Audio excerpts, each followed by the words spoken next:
Welcome back to Forbidden Knowledge News. I'm your host, Chris Matthew. Tonight I want to welcome Brian Tuohy.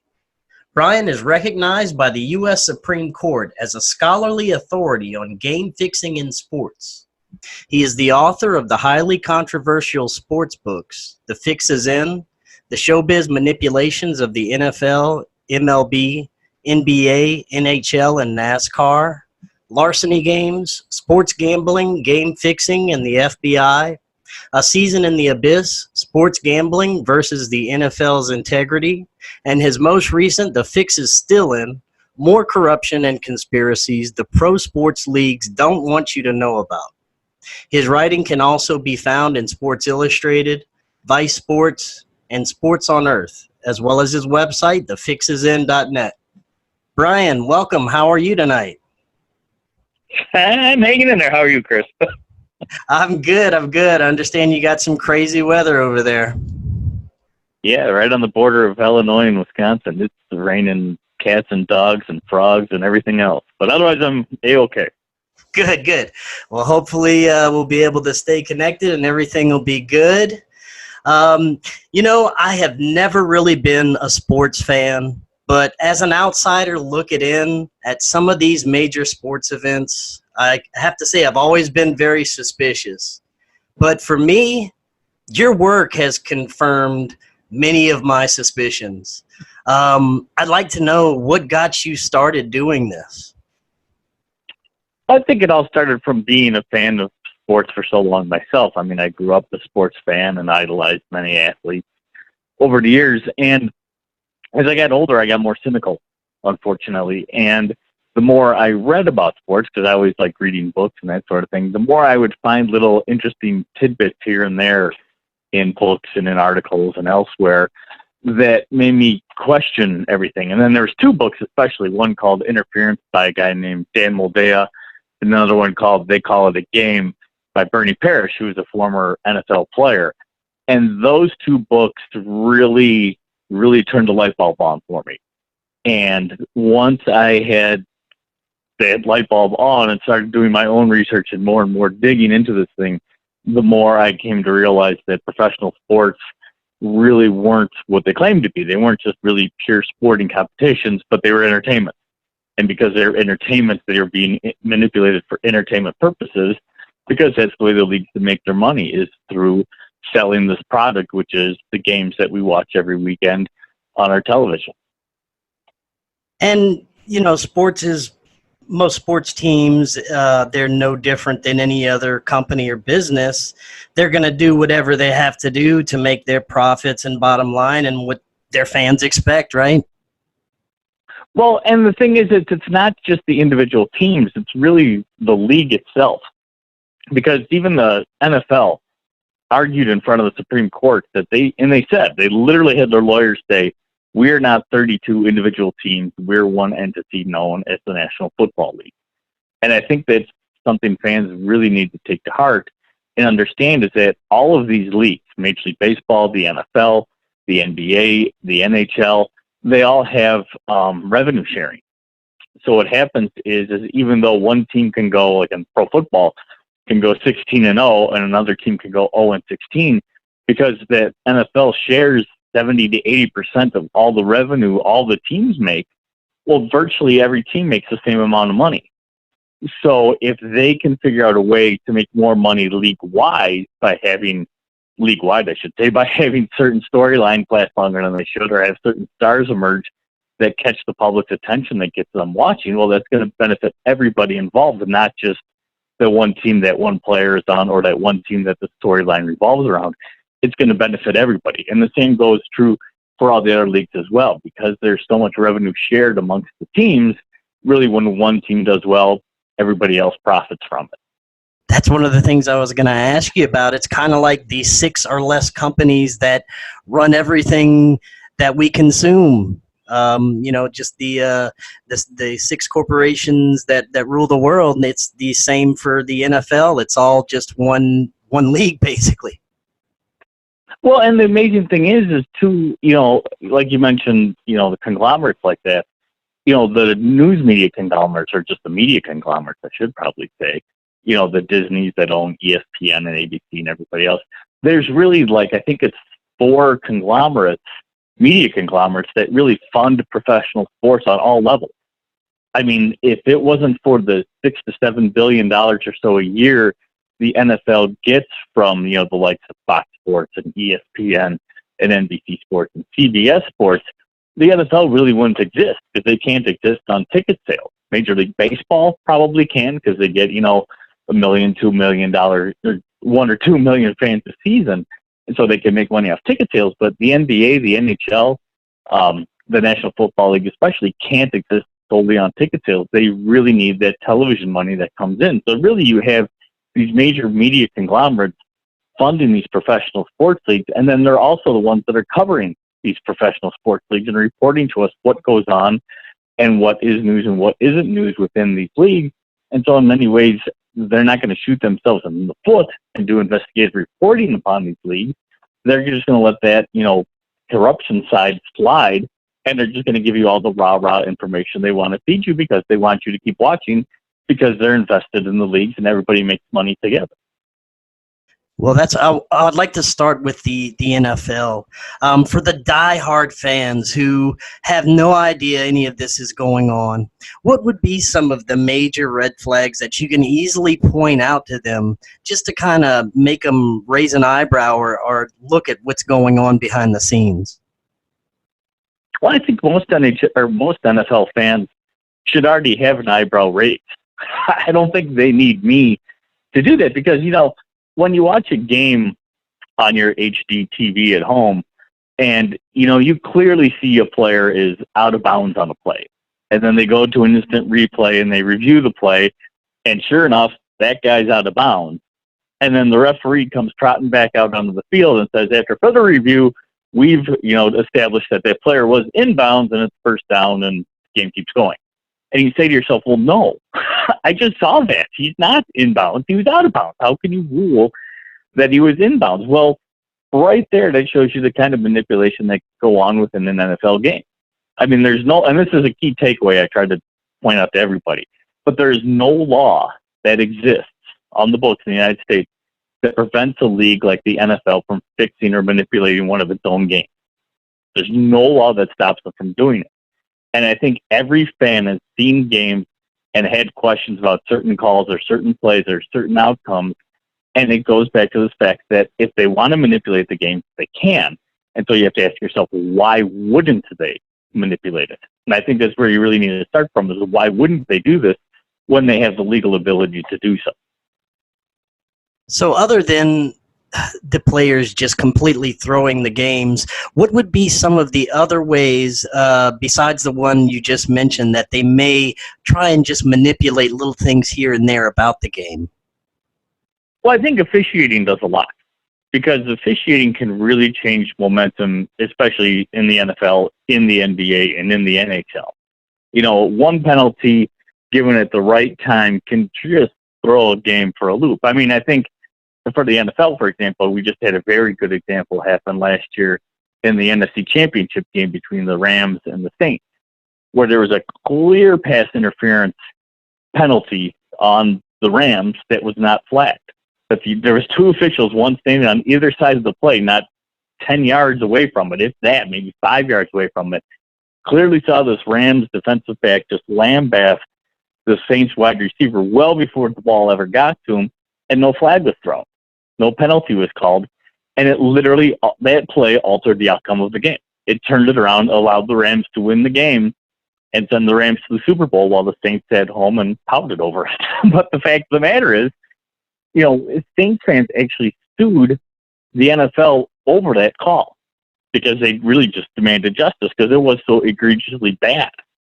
They sued the league. There was 4 lawsuits, 3 of them federal, 1 state level in Louisiana.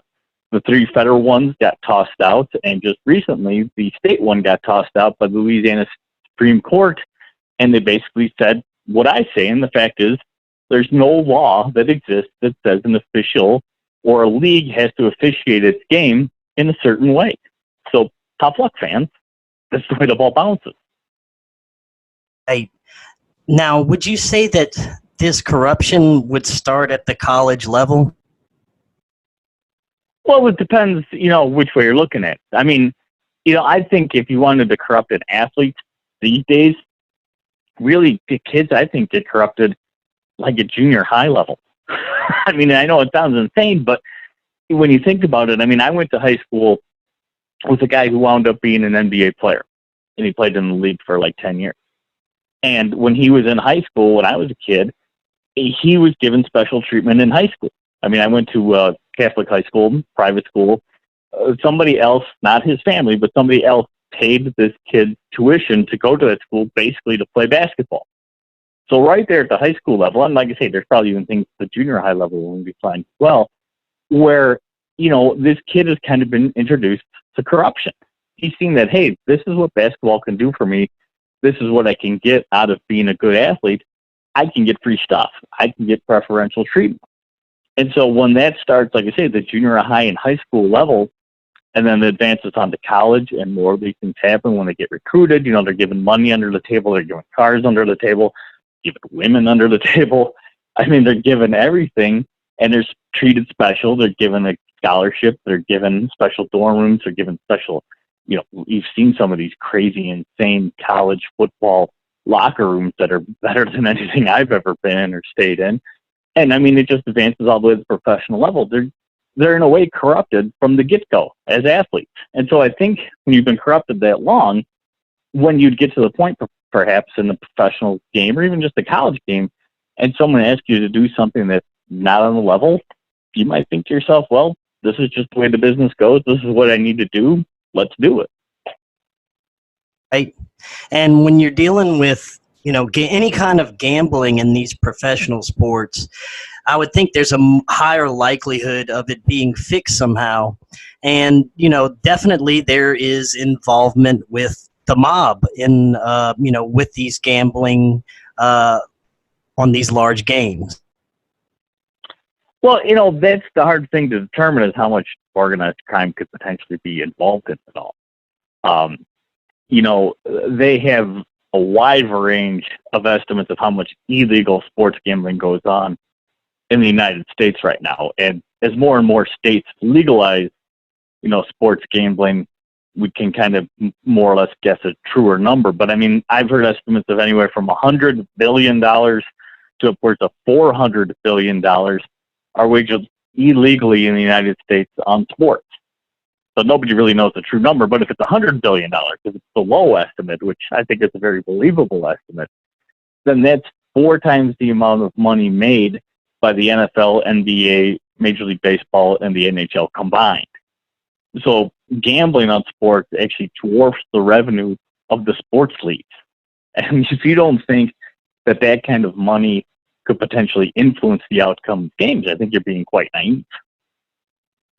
There's so many people that have their livelihoods on, betting on these games. I'm sure that those high stakes make it even more, susceptible to being fixed.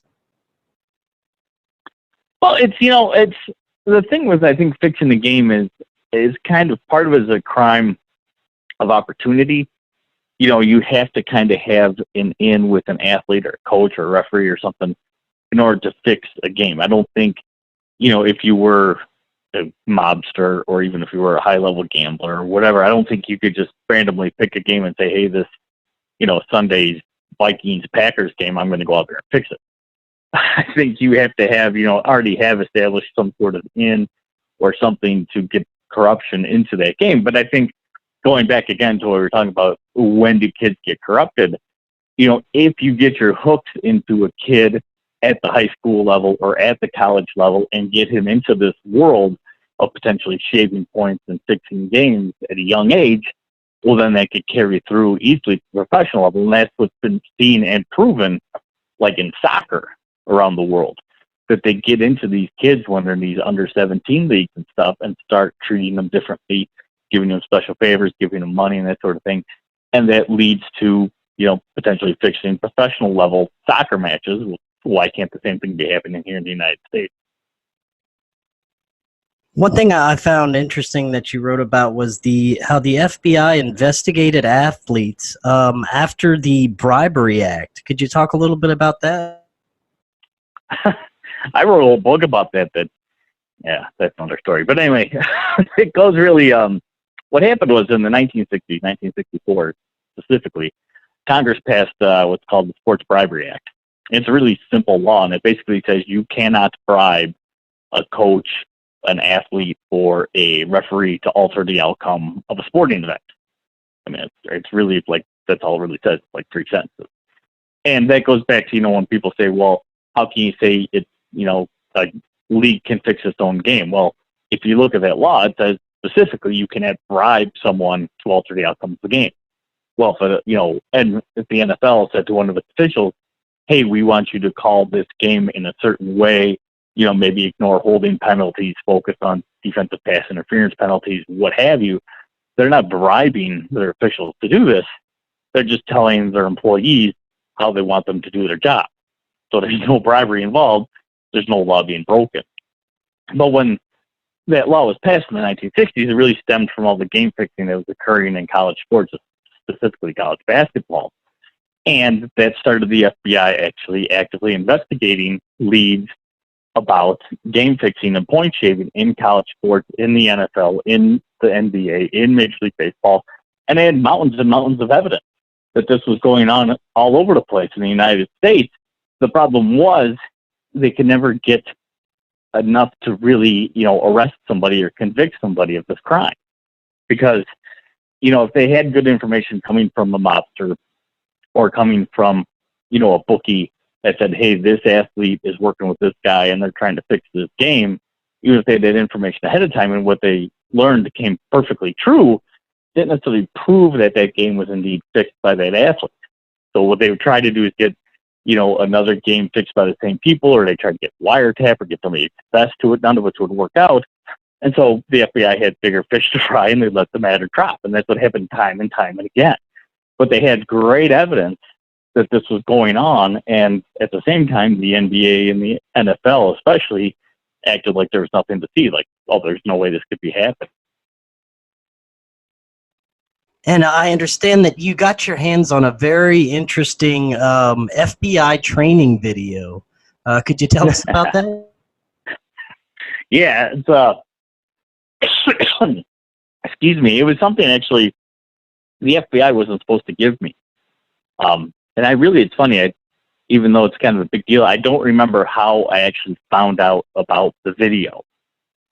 But I did somehow, and through the Freedom of Information Act, I'd obtained well over 400 files from the FBI based on this whole sports bribery and game fixing investigations that they did. And it led me to this video. And so I requested the video, and it was funny because I was going back and forth with one of the Freedom of Information Act officers, and she was helping me, and she's like, I got to edit this video, and I got to have time to edit the video because they have to pull certain things out. Same as with the files. They had to eliminate certain names. They actually would black out the screen and allow the audio to run at certain times. Sometimes they would cut out the audio completely and let the picture run. And sometimes they would literally edit out complete sections out of the movie. But I probably got at least 80% of it. And it's probably half an hour long. What I got is about 20 minutes or so. But it's amazing because watching this video, and what it was a video the FBI would use when they would go make these presentations to sports teams, and they would do a professional and college teams to talk about the dangers of gambling, talk about the dangers of drugs. And they introduced this video again to help get the message across. And in the video, it basically clearly states that games have been fixed in the past, which is amazing because the NFL, the NBA, and everybody else claims, well, this never happened. Well, this video states, yeah, it's happened. It's happened before, and it's going to happen again, unless you athletes pay attention to what the FBI is telling you. So it's a really interesting film because it's something that I cannot release because the FBI warned me not to release it. Right. Yeah, that's very interesting. Now, something that... I was going to say, and the funny part with me not being able to release it is I was actually on the Alex Jones show, and I told him about it. And after the show, they're like, you got to give us the video, we'll make it public and all that. And I said, look, dude, I can't leak it because I'm the only one who has it. And the FBI knows this. So if I were to, leak this redacted video, they're going to know exactly who did it. It's me, because I'm the only one who has it. So it wasn't like it was something that I could kind of backdoor and, get out there. I was just I'm stuck with it, unfortunately. But in my book, and the fix is still in, I really kind of detailed, they can't stop me from writing about it. So I kind of detail everything that's in the video, in the book. But it's funny because I really would like to release it, but I just know I can't because it all comes back to me. Yeah, I can see how it'd be very tempting to release that video. Oh yeah, it totally is. It's actually pretty well done. I mean, it's actually hosted by Greg Gumbel, who's on CBS Sports. It features a lot of prominent athletes like Wayne Gretzky's on there, like Bob Gibson's on there. They talk about the Pete Rose scandal. They talk about a lot of things, but there's stuff in there that's not very widely known, and that's the stuff that's really interesting. Now, when it comes to gambling in the NFL, something that I'm not familiar with and don't really understand, and I was hoping maybe you could explain it to me and my viewers that don't really follow sports or are not sure about it, is how bookies can manipulate the point spread. And, I know they can do this in different ways, but could you kind of explain how the point spread works and how this could possibly be manipulated to the bookie's advantage? Well, I mean, the point spread is a made-up number, first of all. There's no set way of making a point spread on a football game. So, like, for example, like this weekend, the Packers are playing the Vikings, and we'll say, just for sake of argument, that the Packers are favored by 3 points. That doesn't mean that the bookies or whoever made that line necessarily think that the Packers would win the game 23-20, and that's why they're a 3-point favorite in the game. What it is they create the line in many ways because they think, the bookies think, this is what the public thinks.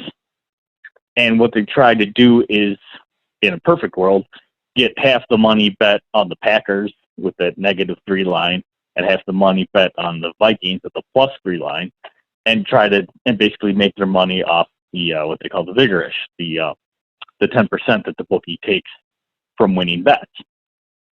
But again, that's a perfect world. That doesn't always happen. So what happens is a lot of times, and not as much now as the line is kind of, more well spread across the United States, but back in the day, if you were in Green Bay and you were the bookie, well, everybody's going to bet on Green Bay, so they might manipulate the line, and instead of it being, Packers -3, they would make it Packers -4 or -5, because actually a point or a half a point makes a huge difference a lot of times in betting if you're really professional about it.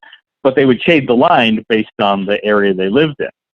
And even maybe if you're in Minnesota, the line wouldn't be necessarily Packers -3, but it'd be -2 or -1 because so many people are going to bet on the Vikings. So they manipulate the line a lot of times on public perception and on regions. And that's one of the ways that they can kind of finagle things around. Very interesting.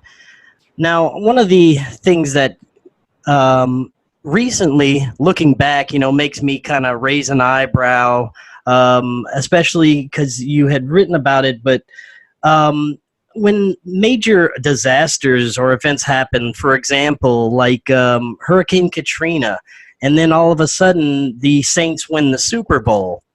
At the time I didn't think anything, but now looking back, it's like, that's very convenient that they won that year. What are your thoughts on that? Yeah, it's amazing how coincidental some of this stuff can become. I think it's remarkable, actually, how coincidental it is, and I don't actually think it's a coincidence at all anymore.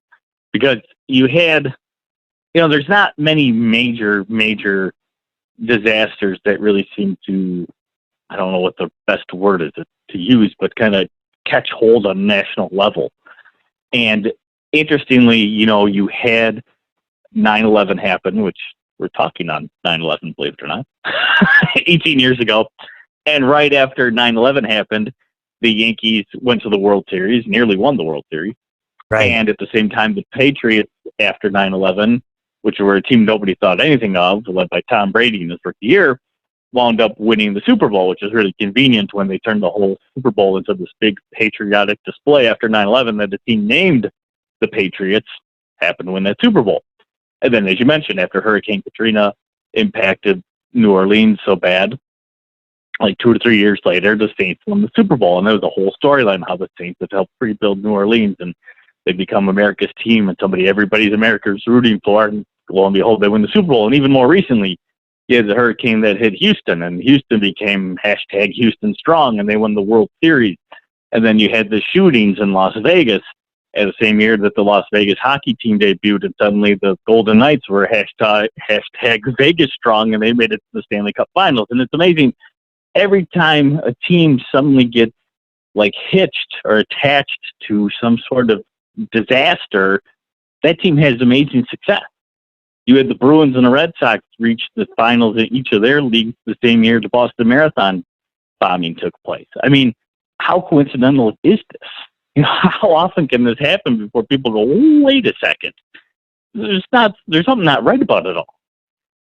On the other side of that, do you think that if there's a certain, say, product or idea or something that just they want to get across and promote, that a certain team could win to promote that product, idea, or something that they want to kind of push on people? Such as what? I mean, is there something specific you mean, or? I'm just wondering in general if you've ever come across, teams winning to push any specific agendas or different products or anything like that. You know, the products I never really thought about it, to be honest. It's actually a good point. But, I mean, there were certain things like, if you might remember a few years ago when Tim Tebow was the whole rage. Tebow was, a big college football player, but as a pro, he didn't look like much of anything. And he had, like, really a half a year of amazingly crazy success with the Denver Broncos, and then really disappeared from football, but it kind of launched him from that point on as a celebrity of sorts. But I think that he was such a storyline for that half a year to Broncos that I think it was artificially created. And I think that's part of this whole idea of manipulating games is Tebow wasn't, I mean, he's talented as an athlete, but as a quarterback, as a, NFL professional quarterback, he really wasn't very good. But there was just enough there that the league could kind of, I think, like I say, manipulate him into greater success than should have occurred because they realized it was a storyline. People were tuning in to watch him. He became a national celebrity and it was something they could profit off of. But at the same time, they couldn't make him a 10 or 12-year veteran because they can only fake it so long. I think that's the thing that I try to also get across to people is there has to be talent involved. I mean, you can't make some schlub into LeBron James. LeBron James is legitimately talented. What you can do is you can help LeBron James win more often than he should, maybe get to the NBA Finals more than he should, but he still has to be able to shoot the basket, score points, and do what he does. You can't just have anybody do that. And I think that's part of it is I think, people complain, well, if they're fixing games, why don't they fix it so the Browns win the Super Bowl or the Jets win the Super Bowl or the Lions win the Super Bowl? Well, they don't have necessarily the talent there to fake an entire season. They can maybe fake a game, fix a game, manipulate here or there, but they can't necessarily, really just outright force a team into the finals because I think then it would become suspicious and people would raise an eyebrow. But if you have a talented team that you just give a little help to here or there through officiating, through maybe fixing the game even, that's something that won't necessarily go unnoticed. One thing I notice is you very, very rarely ever hear anything about corruption in sports. I mean, especially from sports writers. I imagine that talking about it would be sort of a career ender, wouldn't you think? Well, yeah, it hasn't helped me. I'll tell you that. But I think it goes back to what we talked about earlier is, the ESPNs of the world literally fund the leagues they cover. And so you can't, as ESPN, give the NFL nearly $2 billion a year and then turn around and do all this investigative reporting and unveil all this corruption within the NFL. I mean, it's just the stupidest business thing you could do. So I think they constantly avoid that, and that's part of the issue. Is the major, radio networks that cover, the NFL, the NBA, Major League Baseball are ESPN and CBS and NBC. Well, they're also the leagues that, the networks that fund those leagues. So, I mean, there's nowhere you can go to get independent, objective sports reporting. It doesn't, exist, and you can't. Most places, even if you have an outlet, there's a place called The Athletic that's online. Even if they have that, they don't have the resources, money, and even, I think, the wherewithal to do heavy-duty investigative reporting because it takes time and effort. I mean, I wrote an article that wound up in Sports Illustrated that me and this other guy, Lance Williams, put together. It literally took us a year to get it, from the time I started the story till the time it was finally published was a year. And we made, honestly, between the two of us, about $2,000 for that year's worth of work. Well, you can't live on that. So, you have to have that support from somebody to fund you in order to do this stuff. And I don't think anybody wants to fund that sort of investigative reporting into sports because it's entertainment. It's supposed to be fun. It's supposed to be upbeat. And it's supposed to be light. And that's what they want. So that's what you get. Let's talk a little bit about basketball. What would be some of the red flags for you when you started researching this that you saw in basketball that may be corrupt? I think Michael Jordan's whole career. I think that was a red flag. Because you had at the time, the NBA was not a big league. It was a big league in terms of its professional level of basketball, but in terms of actual, fans and, watching and the money coming in, it was not that big of a professional sports league. And Michael Jordan burst on the scene. And he obviously, again, like LeBron James mentioned before, he obviously has talent over and above a whole lot of people in this world in terms of basketball play. But he was also, I think, helped by the NBA because at the time, they used to do surveys and they discovered that literally 75% of the people watching the NBA during the Michael Jordan era were watching the NBA to watch Michael Jordan.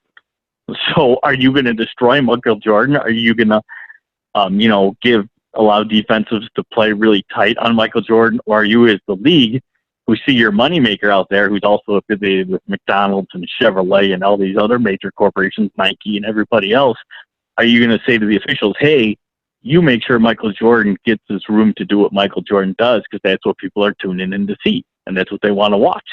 So you give him some space and let him do his thing, and if it leads to the Bulls winning 6 championships, so be it. That's all better for everybody else involved. And that's what I think happened.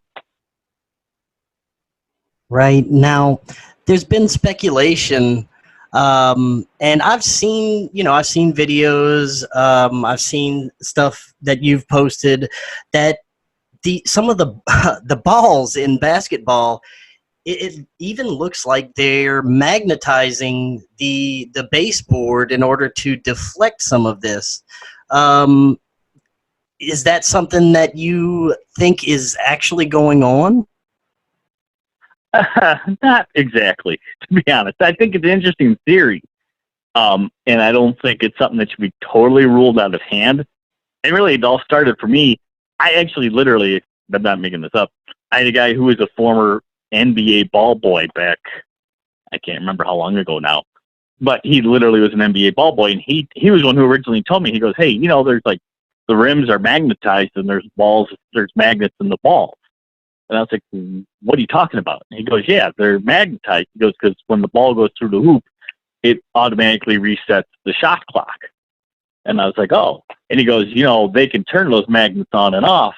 And so sometimes they can help pull the ball in or deflect the ball away from the rim. And I was like, are you crazy, man? And he's like, oh, this is what he told me. And I kind of let it go. But as things have progressed and you see more and more YouTube videos of, basketball shots and NFL kicks and that sort of thing, even hockey pucks in the net, it made me start wondering, well, is it possible? Could such technology exist? And if you do the research, the technology does kind of exist.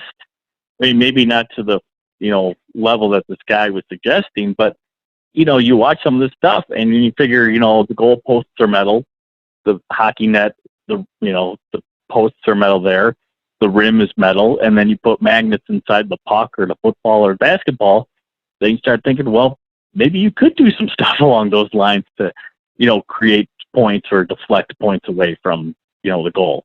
Who's to say?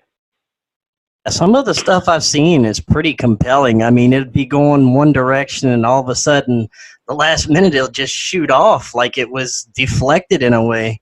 It's Yeah, I agree. I mean, there has been some videos that I've seen that really, like I say, make me wonder.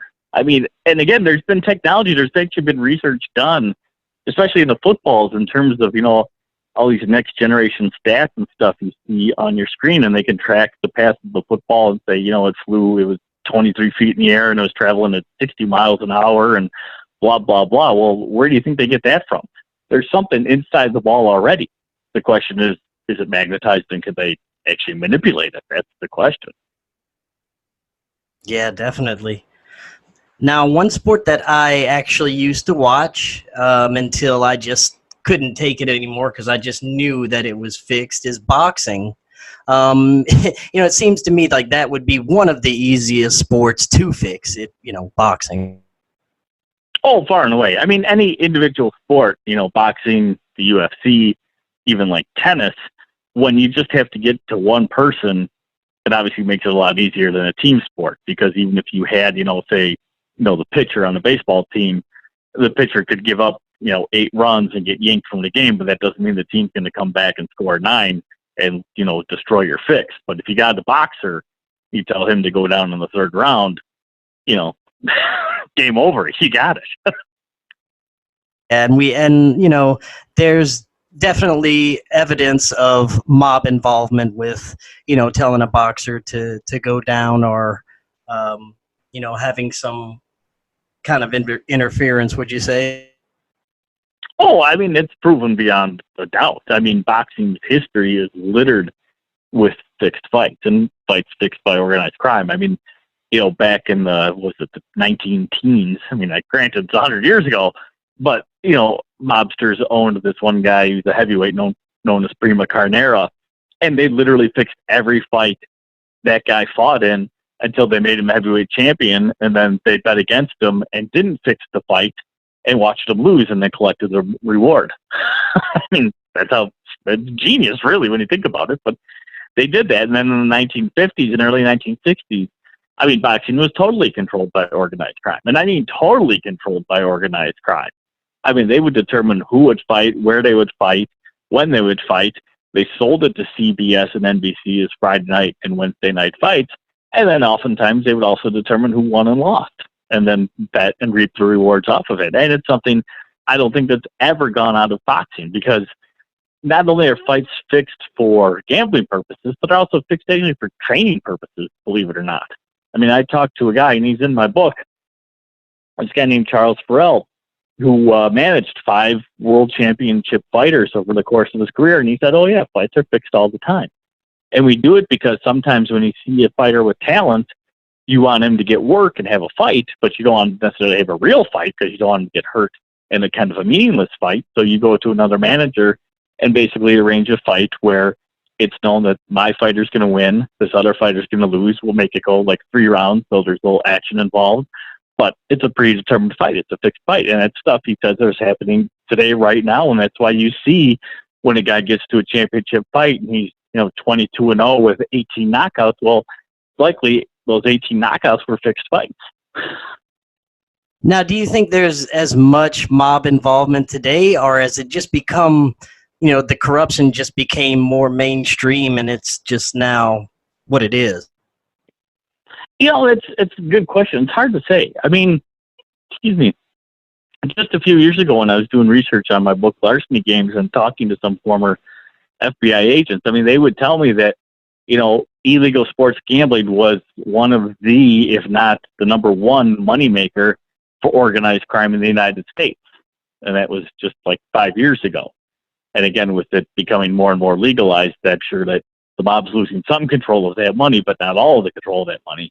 But I mean, that means that organized crime is still very active in sports and in gambling, which means that they're probably active in, fixing some things here and there when they get the opportunity to do so.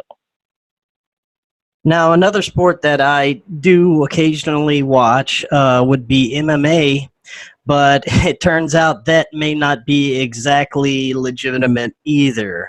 Is that right? Well, I think it operates the same way as boxing, to be honest. I mean, it's essentially the same thing.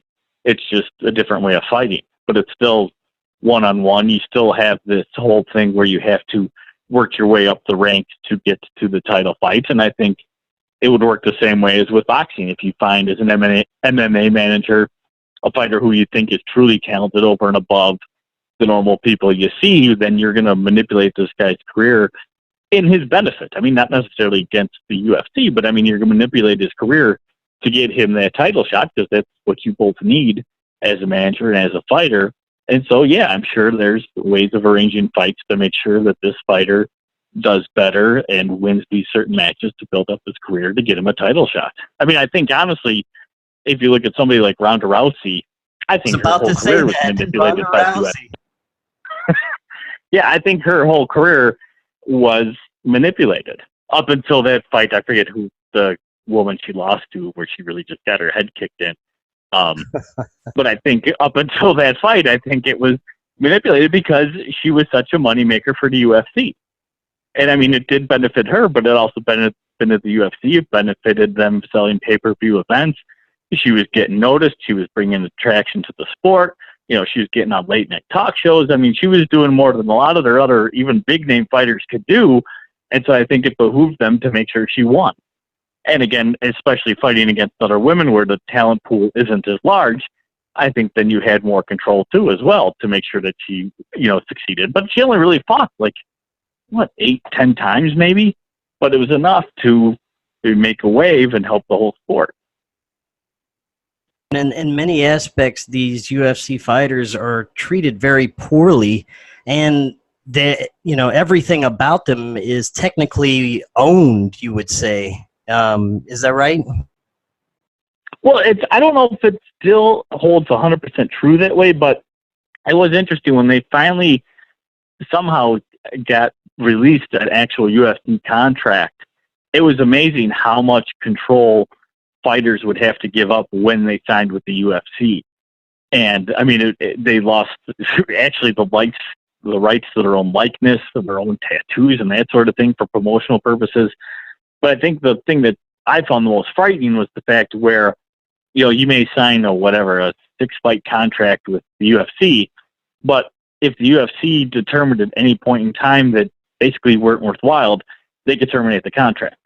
And yet, if you won a championship belt, your contract was automatically renewed without your say-so. It just happened.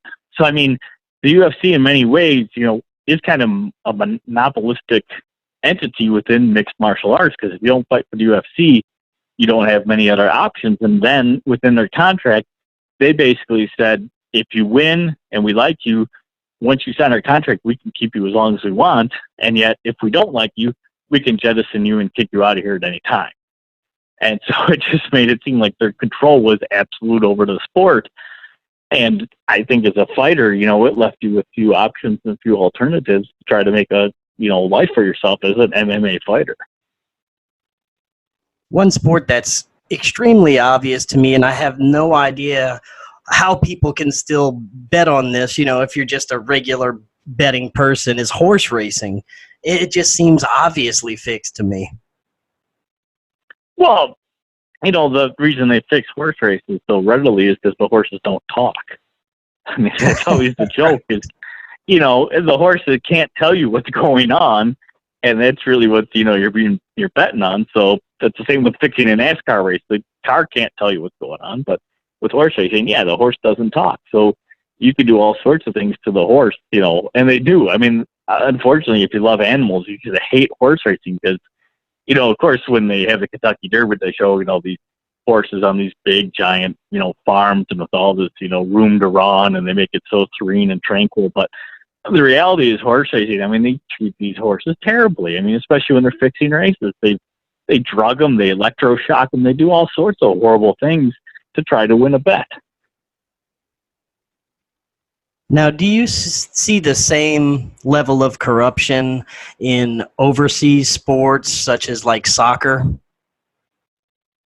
Oh, well, that's the thing that I find amazing is outside the United States, corruption is rampant and it's well known. I mean, soccer is the most watched sport in the world. It's the most popular sport in the world. The World Cup is the biggest sporting event in the world. And we know, I mean, without a doubt, we know that World Cup soccer matches have been fixed. And fixed for various reasons. They've been fixed for gambling purposes. They've been fixed for political purposes. But we know without a doubt, World Cup soccer matches have been fixed. And if you can fix a game in the biggest sporting event in the world, then you can fix anything anywhere. If that can happen, then everything's up for grabs. And that's the thing that I find amazing is, we know soccer matches have been fixed, tennis matches have been fixed, cricket matches have been fixed, rugby matches have been fixed, other matches, badminton matches have been fixed. We know all these other sports all over the world have been fixed for gambling purposes and other reasons, and yet in the United States, we act like it's impossible it could ever happen here. And I mean, I always say, what crime occurs all over the world but does not occur in the United States? Well, apparently that crime is fixing a game. Would you say is some of the biggest pieces of evidence, say, for soccer, for fixing a soccer game? Well, I mean, like I said, there have been proven matches fixed all over the place. I mean, it's not just proven in terms of, well, we think this happened. It's proven to the point of people have been arrested and people have been convicted and people are serving time in jail for fixing these matches. And I mean, like one of the biggest corruptive soccer leagues in the world is Serie A soccer. That's the national league in Italy. And I mean, it's so corrupt. I mean, they literally have proven corruption from, low-level players and referees all the way up to team owners in the sport in that country. And it was going on for like 10 or 15 years. And yet they broadcast Serie A matches here in the United States over, it might be an ESPN or a Fox Sports channel. And they never once mentioned, oh, by the way, here's the sordid history of the league for the past 15 years. But again, it's stuff that's literally proven beyond a reasonable doubt that it's occurred. And it's still occurring today all over the world. And it's just amazing that, again, here in the United States, and I think because of the ESPNs and the Fox Sports and the like, they just don't mention it. So if they don't mention it, nobody knows it happened. What about the Olympics? Do we see events in the Olympics being fixed often? Oh, sure. All the time. The sad thing is wherever there's money involved and wherever people want to win events, it's fixed. I mean, the Little League World Series has basically been fixed. I mean, fixed might be the wrong word, but it's been corrupted. I mean, we had a 14-year-old pitcher for New York a few years ago pitched for it was supposed to be a 12-year-old league. They had a 14-year-old pitcher for him. They had the team from Chicago in the Little League World Series that was illegally compiled, basically, and picked from a wider area than it should have been. And I mean, so if you're fixing Little League baseball games to win, of course you're going to get into the Olympics, and the same thing's going to happen. I mean, we've seen it, in multiple sports. Like I say, it's happened in badminton, it's happened in cycling, it's happened in swimming, it's happened in boxing. It happens all over the place. And if you want to consider it, and I consider it fixing, or again, manipulation, corruption, whichever word you choose to use, I mean, just look at the blood doping and the performance-enhancing drugs. If Russia got into a huge, big ordeal and got banned basically from the Olympics for systematic use of performance-enhancing drugs, but the fact of the matter is, our athletes were beating the Russian athletes. So if they banned the Russians for using performance-enhancing drugs to make them better, how is it that our athletes are being make sure you run faster, jump higher, et cetera, et cetera? Right. And, I wonder if these high-level athletes, especially the ones that are actually, doing the corrupt things, I wonder if they actually have to sign some sort of non-disclosure agreement. I mean, it must weigh on their conscience to know that they're, you know, either fixing or throwing this major event, or at least doing their part in this event to sway it one way or the other. No, I don't think so. And like I said, I think part of it goes back to being, sports almost being a corrupting influence on younger kids because they're treated differently. But I mean, I think like a counter argument to what you bring up is the whole Lance Armstrong saga.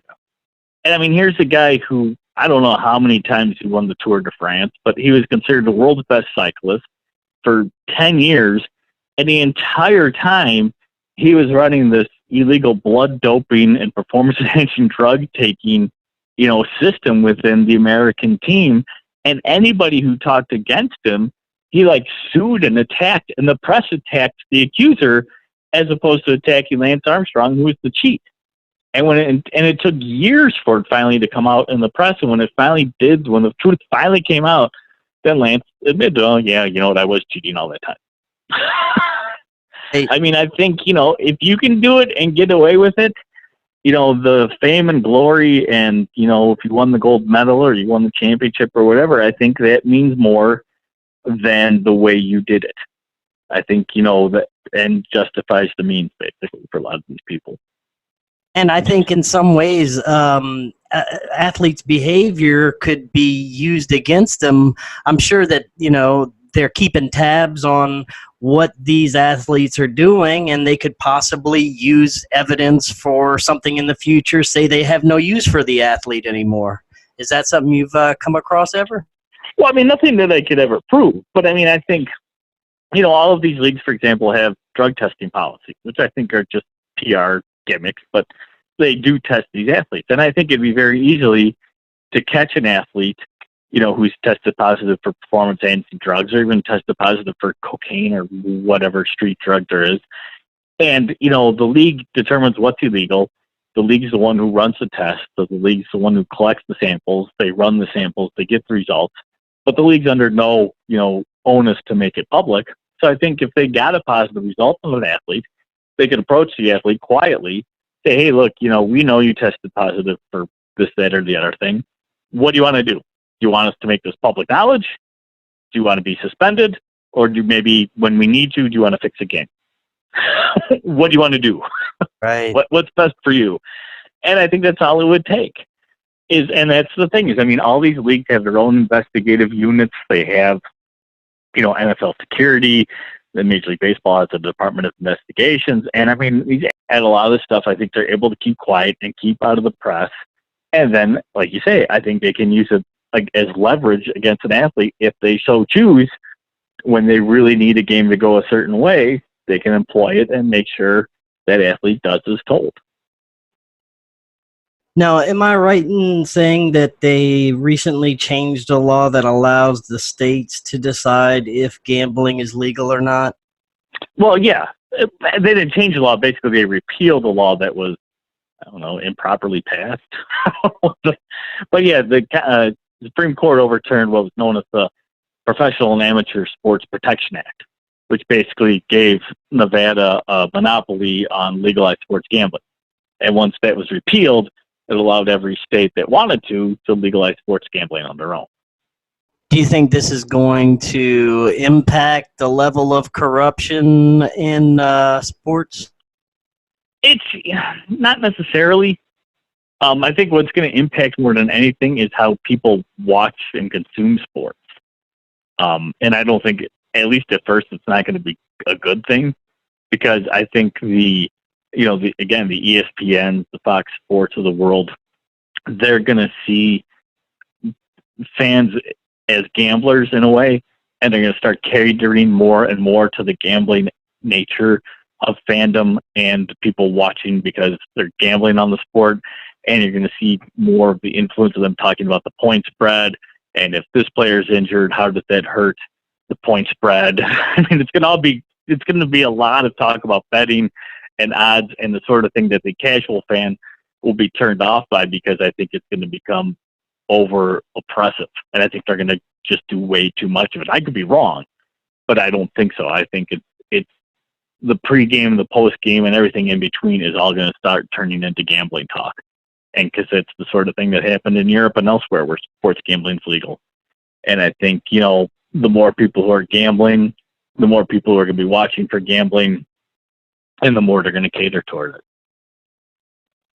Now, in your books, you cite very compelling evidence to the corruption in sports. I'm interested in knowing what kind of reaction you got from, say, news outlets or actually from these sports leagues themselves, if any. Well, I never really heard from the sports league. Oh, well, no, not really directly. But the biggest thing I think happened was I released this book called Larceny Games. And Larceny Games is based off of all these FBI files that I obtained. I mean, I'm not exaggerating either. I'm not making this up. I literally wound up on an FBI watch list because of all the files I requested. Oh, I'm sure I'm on one somewhere. But somebody actually had the list. It was called the Vexum Filer List. And it was basically me and 30 other guys who had just requested so many things through the Freedom of Information Act that they put us on a special list. And I knew two of the other guys on the list, but that's the funny thing. There was like three of us. We actually knew each other on the list. But regardless, this book, Larceny Games, again, based on all these FBI files. I mean, there's nothing I made up, nothing that, I pulled out of, thin air. It was all based off what the file said. And the file said that certain Hall of Fame players in the NFL and in the NBA were betting on games they played at and may have been shaving points on the games they played at. And I mean, this was really, I think, pretty crazy, big stuff, especially in the sports world, because, I mean, these were literally guys like Wilt Chamberlain and Bill Russell and Len Dawson and guys who were Hall of Famers who potentially should be kicked out of the Hall of Fame for their gambling habits on the sport. And when the book was released, my publisher got contacts from like ESPN. Sports Illustrated was supposed to run an excerpt from the book in the magazine. I had talks with producers from 60 Minutes about what I had found. I mean, we were getting interest from people all over the place, and nobody did anything with any of it. It all disappeared. And I think it all goes back to the fact that if you're funding professional sports and covering professional sports that you fund, you're not going to allow a guy like me to come out there and say, hey, there's some Hall of Fame dudes who should probably be kicked out of the Hall of Fame for their gambling problem. I just don't think that's a message they wanted to send. So they basically squashed the book in the media. Nobody did the review of the book. Nobody said this book is horribly written. Nobody said this book is great written. I mean, it's just like they acted like it didn't exist. And because of that, nobody heard about it and it didn't sell any copies. But still out there, still could be had. But they really know how to quiet things if they want to keep it quiet. Right. Well, Brian, that was fantastic information. Any possible new books in the future? No, well, my newest one, actually, The Fix Is Still In, just came out in June. So it's only been out like 3 months. So as of right now, that's all I got going. So hopefully people will go to Amazon or even my website, fixesin.net, and pick up a copy. Very good. Well, I want to thank you again for taking the time to come on tonight. That was fantastic information. We'll have to have you back on sometime. Yeah, sure thing, Chris. I appreciate you having me on. All right. Well, you have an excellent night. You too. Thank you.